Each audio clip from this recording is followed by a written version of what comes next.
Para pemirsa masih di Belajar Islam. Eh, Ahmadiyah mungkin banyak tidak diterima sekarang, tapi mungkinkah kontekstualisasi ajaran Ahmadiyah di Indonesia? Karena kita tahu bahwa tradisi Islam datang ke Indonesia dengan melakukan kontekstualisasi dengan budaya Islam dan lebih mudah diterima. Nah, Pak Ponto, tanggapannya? Hal-hal yang berhubungan dengan budaya, ya, adab yang jika itu tidak bertentangan dengan syariat, kami orang Ahmadiyah tidak akan mungkin menolak itu. Selama dia sesuai dengan syariat, ya kami hargai. Jadi salah satu contoh aja, misalnya kebiasaan orang Indonesia kan kalau lewat di orang banyak, biasanya kan tangan langsung otomatis itu agak nunduk ya, dan itu kan satu kebiasaan yang tidak ada hubungan dengan syariat kan. Hal-hal yang tidak ada hubungan dengan syariat, tapi hubungannya adalah dengan kehidupan sosial. Bagi kami orang Ahmadiyah itu hal yang biasa saja.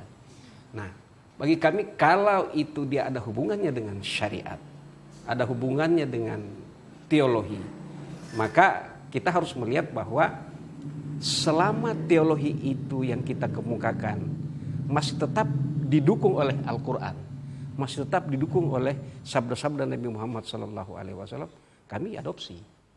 Jadi bagi kami dua dasar ini saja, bahwa benarkah itu didukung oleh Al-Quran atau benarkah itu didukung oleh sabda Nabi Muhammad SAW. Bagi kami itu hal yang bahkan bagi kami satu keharusan untuk melakukannya itu.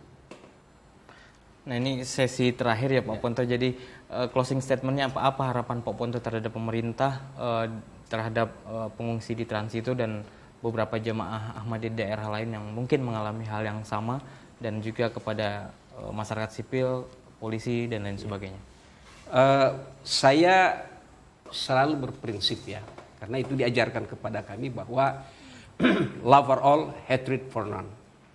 Jadi mengasihi atau mencintai semua dan tidak membenci siapapun. Nah, itu dasar kami.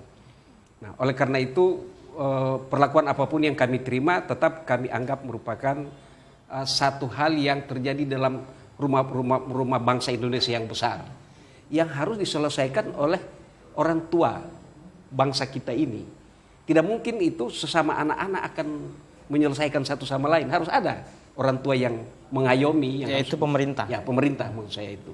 Nah, kami tetap berharap dan memiliki harapan yang tetap ya, tinggi kepada institusi pemerintah, institusi negara, dan institusi yang mendukung negara, bahwa kami tidak menyalahkan institusi ini. Kalau ada yang berbuat salah bukan institusi, menurut kami itu adalah pejabat.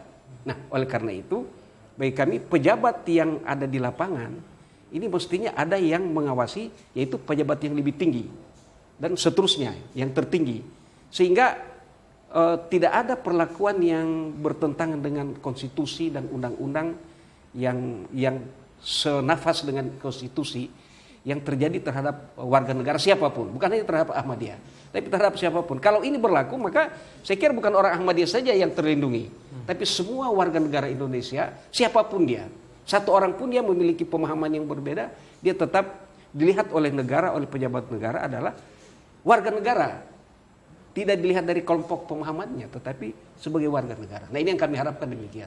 Dan kami tetap masih berharap bahwa ke depan generasi muda bangsa Indonesia akan jauh lebih baik, insya Allah. Oke, Pak Moksid, closing statement. Pertama, perbedaan tafsir antara Ahmadiyah dengan umat Islam yang lain tidak bisa menjadi dalil bagi bolehnya melakukan tindakan diskriminatif terhadap orang Ahmadiyah.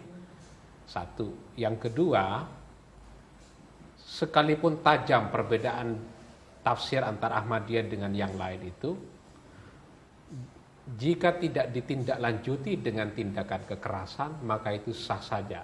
Jadi adu tafsir di ruang publik itu biasa. Nah, begitu negara melihat satu warga negara mengalami intimidasi karena persoalan tafsir dengan melempar rumah, membunuh orang, maka saat itu pula negara bertindak, maka selesai masalah sebenarnya. Jadi begitu membunuh orang Ahmadiyah, tangkap, adili, masuk penjara. Melempar rumah orang Ahmadiyah, tangkap, adili, masuk penjara.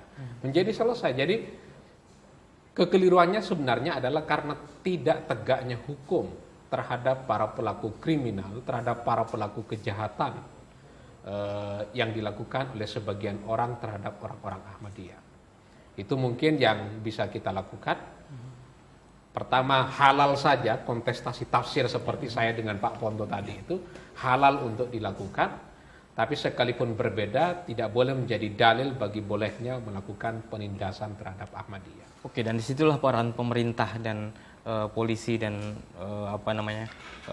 pihak keamanan untuk menjamin kebebasan untuk berdialog dan juga kebebasan untuk hidup bersama ya Pak Muksid. Terima kasih Pak Muksid, terima kasih Pak Ponto atas waktunya. Semakin menarik pembahasan kita, tapi waktu juga yang harus memisahkan kita.